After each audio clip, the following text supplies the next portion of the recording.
कि ब्लॉक में जाए तो लक्ष्मी के बिना आपका काम नहीं होता और महालक्ष्मी का मालिक कौन है ये यहाँ के मंत्री विधायक नहीं बता रहे हैं। ये सबसे बड़ा दुर्भाग्य है। उनको बताना चाहिए कि महालक्ष्मी किसकी कंपनी है। उनको बताना चाहिए कि हजारों हजार हाईवा जिन्होंने बालू घाट का दोहन किया, बाली उठाया, वो किसका हाईवा है।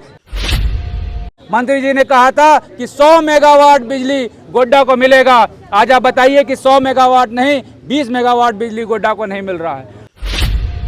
यदि यहाँ के विधायक, यहाँ के मंत्री हेल्पलाइन नंबर जारी करते हैं चापाकल को ठीक कराने के लिए और वो हेल्पलाइन नंबर शुरुआत में रिलीज होने से पहले ही वो डिफंक्ट पड़ जाता है, तो आप समझ सकते हैं कि यहाँ के मंत्री, यहाँ के विधायक यहाँ की जनता के साथ किस प्रकार से खिलवाड़ कर रहे हैं। देखिए, आप इस भीड़ को समझ सकते हैं और ये भीड़ भारतीय जनता पार्टी की भीड़ नहीं है, ये आम ग्रामीणों की भीड़ है और हजारों हजार की संख्या में यहाँ पर जो महिलाएं उपस्थित हुई हैं। आज हम लोगों ने पीएचडी कार्यालय को घेरा है। आज हम लोगों ने बिजली विभाग से मांग की है कि जी गोड्डा की उसकी जो हक है उस हक को दिलाना है। बिजली हम लोगों को 24 घंटे चाहिए।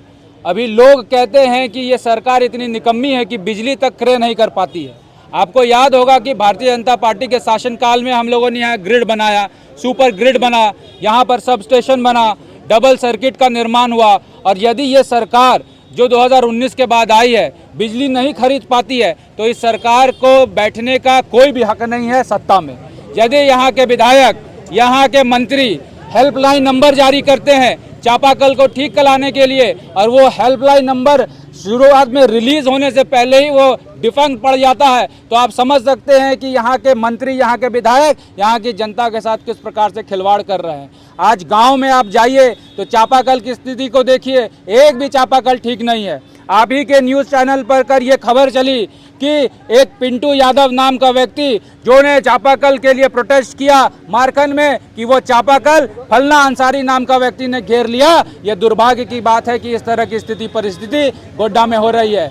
आपको याद होगा कि यदि मैंने गया दास के नाम पर यहाँ पर पूर्व में चापाकल अनुशंसित किया है तो गयासुद्दीन अंसारी के घर में गिर जाता है। ये सबसे बड़ा दुर्भाग्य की बात है।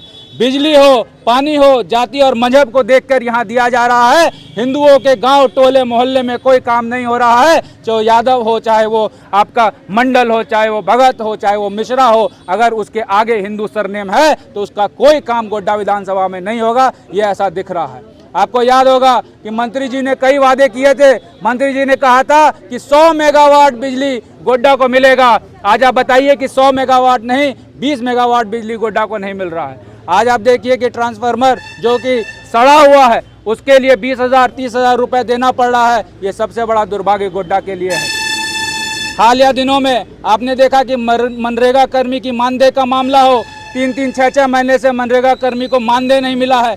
यहाँ पर जो सहायक आचार्य, जो सहायक शिक्षक हैं उनको 6 महीना से जो है उनका वेतन नहीं मिला है। उनके पोस्ट को डिलीट कर दिया गया है, ख़त्म कर दिया गया है। ये अंधी बहरी गूंगी सरकार को हम लोगों ने यहाँ पर जगाने का काम किया है और जिस प्रकार से जन समर्थन मिला है, मैंने कहा है कि ब्लॉक में जाए तो लक्ष्मी के बिना आपका काम नहीं होता और महालक्ष्मी का मालिक कौन है ये यहाँ के मंत्री विधायक नहीं बता रहे हैं। ये सबसे बड़ा दुर्भाग्य है। उनको बताना चाहिए कि महालक्ष्मी किसकी कंपनी है। उनको बताना चाहिए कि हजारों हजार हाईवा जिन्होंने बालू घाट का दोहन किया, बाली उठाया, वो किसका हाईवा है, कैसे चल रहा है, कौन ड्राइवर है, किसको पैसा जा रहा है। ये तमाम चीज़ें मंत्री जी को बताना चाहिए क्षेत्र की जनता को, ताकि यहाँ पर जो पानी की समस्या जो अवैध बालू के ढुलाई के कारण हो रही है उसमें रोकथाम लगे। मैं शुक्र मनाता हूँ, मैं आभार प्रकट करता हूँ यहाँ के मीडिया चैनल का कि आपने प्रमुखता के साथ चीज़ों को उठाया और आपके ही आवाज़ का नतीजा है